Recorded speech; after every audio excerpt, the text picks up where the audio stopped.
ಎಷ್ಟೊತ್ತಿ ಮನೆಗೆ ಹೋಗ್ತೀನಪ್ಪ, ಯಾಕಾರೋ ಮಾಡೋದು ಈ ತೋಟನ ಅನ್ಸಿತ್ತು ಸ್ನೇಹಿತರೆ ನನಗೆ. ದೇವ್ರ ಸತ್ಯ. ಯಾಕೆ ಅಂದ್ರೆ ಆ ಒಂದು ಎಲೆಗಳು ಎಲೆ ಚುಕ್ಕೆ ಬರೋ ಅಂಥದ್ದು, ಮತ್ತೆ ಒಂಥರ ಸುಳಿ ಒಣಗೋಗ ಅಂಥದ್ದು, ಮತ್ತೆ ಎಲ್ಲದೂ ಸಣ್ಣ ಹೋಗ ಅಂಥದ್ದು, ಈ ತರ ಅನೇಕ ರೋಗಗಳು ಸ್ಟಾರ್ಟ್ ಆಗ್ಬಿಟ್ಟಿದ್ದಾವೆ ನನ್ನ ತೋಟದಲ್ಲಿ. ಹೋಗಿ ನೋಡ್ತು ಅಂತ ಅಂದ್ರೆ ಎಷ್ಟೊತ್ತಿಗೆ ಹೋಗ್ಬಿಡ್ತೀನಿ ಅನ್ನಿಸೋದು. ಇವಾಗ ನೀವು ಯಾರು ಬೇಕಾದ್ರೂ ಬರ್ಬೋದು, ನೋಡ್ಬೋದು. ಬೇಕಾದ್ರೆ ಗ್ರೂಪ್ ಒಂದು ಫೋಟೋ ಬೇಕಾದ್ರೆ ಕಳಿಸ್ಕೊಡ್ತೀನಿ, ನಾನು ಗ್ರೂಪ್ ಬೇಕಾದ್ರೆ ಹಾಕ್ತೀನಿ. ಸಂಜೆ 7 ಗಂಟೆ ಆದ್ರೂ ಮನೆಗೆ ಹೋಗ್ಬೇಕು ಅಂತ ನನಗೆ ಮನಸ್ಸೇ ಬರಲ್ಲ.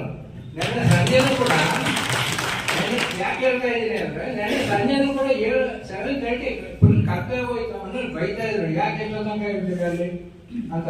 ನಮ್ಮ ಹಿಂಗ ಆಗಿದೆ ಅಂತ ನೆನ್ನೆನೂ ಕೂಡ ಹೇಳಿದೆ. ಅದರಿಂದ ಆ ಒಂದು ಮರ ಇರ್ಬೋದು, ಪಕ್ಕದ ತೋಟ ಇರ್ಬೋದು, ಆ ಗ್ರೀನಿಶ್ ಬಂದಿದೆ.